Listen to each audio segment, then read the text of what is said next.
You don't have to like Ohio State to respect what Ryan Day has so far done at this program. And last year, despite I believe my rightful criticism of their secondary and some of my concerns about how they'll handle that and other things entering 2021, Ryan Day did something that Urban Meyer couldn't do. And that was utterly boat race the Clemson Tigers when Clemson looked to have a very talented and good football team, despite the fact that I thought they were pretty overrated last year. At least by mid-season, I thought that became very apparent, and the Notre Dame loss, I think, it just kind of made me think, okay, what's really going on here? But today I'm going to discuss how Ohio State will leap Clemson if they haven't already, because I think Ryan Day, through really good recruiting, maintaining the great assistants and players Urban left him and developing them to reciprocate better recruitment and better draft results, I think this will translate to Ohio State taking over Clemson's spot as the presumed silver medal behind Alabama, per se, if you understand what I'm saying here.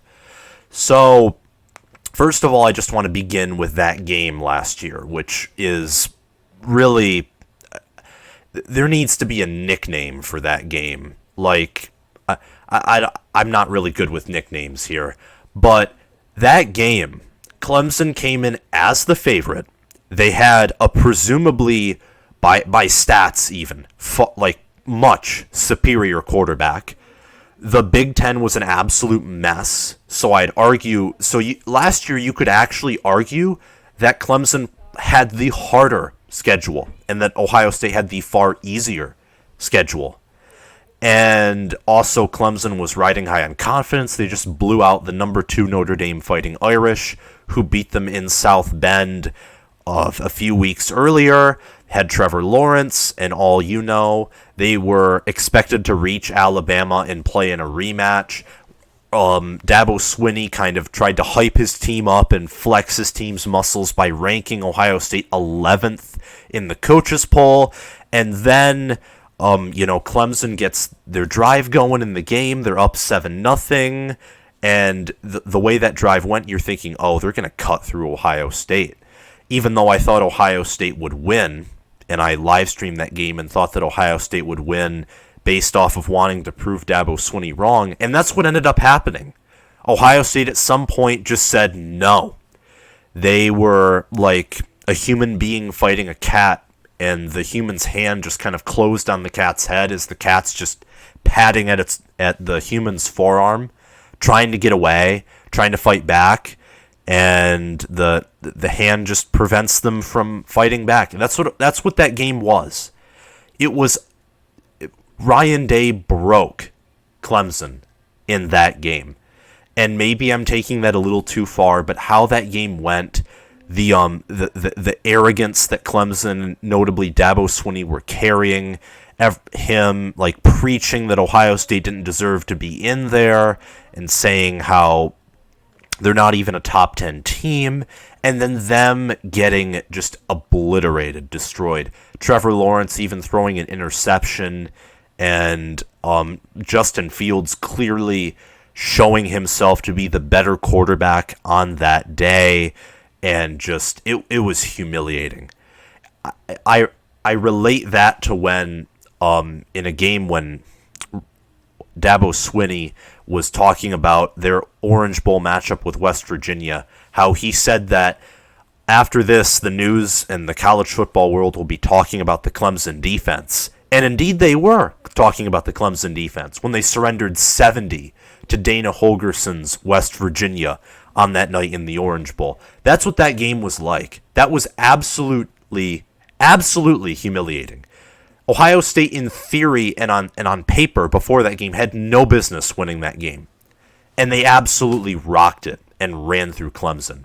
And now to get past that game, you not only have that, but you have the fact that Ohio State, in its past its past 5 recruiting classes, including the current 2022 one, so 6 total, they've been in the top 5 times, and they've been in the top 2 4 times. And on average, they've had .936 average points per recruit, according to 24/7 Sports, who is known as the most accurate rating for recruits and prospects.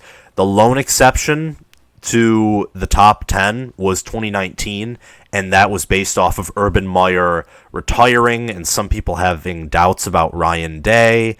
And Ohio State still ended with the highest average per recruit in the Big Ten. They had the most 5 stars. But Penn State and Michigan just simply had far more commits that were lower rated. So you have 4 recruiting classes that finished top 2, and Clemson hasn't even had a class that's finished top 2 in the current recruiting class and the past 5. And Clemson has .01 less points, which translates really to 1 less point per recruit, which on paper, again, isn't huge, like by number standards, but in game, it is huge. I honestly believe that it is huge. If you have equal coaching and equal everything else, neutral site game, the talent will help you win besides other factors, I guess. And I'm just going to say other factors that are less significant, I think, than talent. And Ohio State has also, at minimum, in the past 5 NFL drafts, had 7 total players drafted, and at minimum have had 5 total players drafted in the first through third rounds. And while Ohio State in 2018 had 7 total players drafted, and 5 of them were in the first through third rounds, Clemson's same draft class in 2018 only had 1 player drafted in the first through third rounds, and he was drafted in the third, and they had 3 total. So Ohio State's proven that they develop far better for the NFL, they recruit better, and now you look at that game last year and you don't tell me that Ohio State is now like not in Clemson's head. I think you're lying. And last year, to make matters even worse, according to 24/7 Sports, not Composite, just 24/7 Sports, Ryan Day brought in 5 top 10 players. 5 top 10 players. And he has the number 122 recruit and quarterback commit, Quinn Ewers, who many are saying in high school looks even better than Trevor Lawrence. And just comparing him to Clemson's current quarterback commit, you can't compare it. Ohio State right now has no reason to be behind Clemson at all. None. Now, I will remind you, if you're a Clemson fan watching this, or even if you're an Ohio State fan watching this, Clemson could use that loss to bounce back. But so far, to kind of look back at themselves and see what they need to do differently. But looking at Ohio State's current situation right now, where Ryan Day is taking this program, and what they did in that game last year, how they're recruiting far better, and just even the fact that, I don't know, they beat a Clemson team that should have been better than Clemson's 2019 team, and and Ohio State beat that team with a worse team. The 2020 team was was pretty inferior to their 2019 team. And even with that, Ryan Day still outcoached Dabo Swinney and Brent Venables. So that's all I have to say.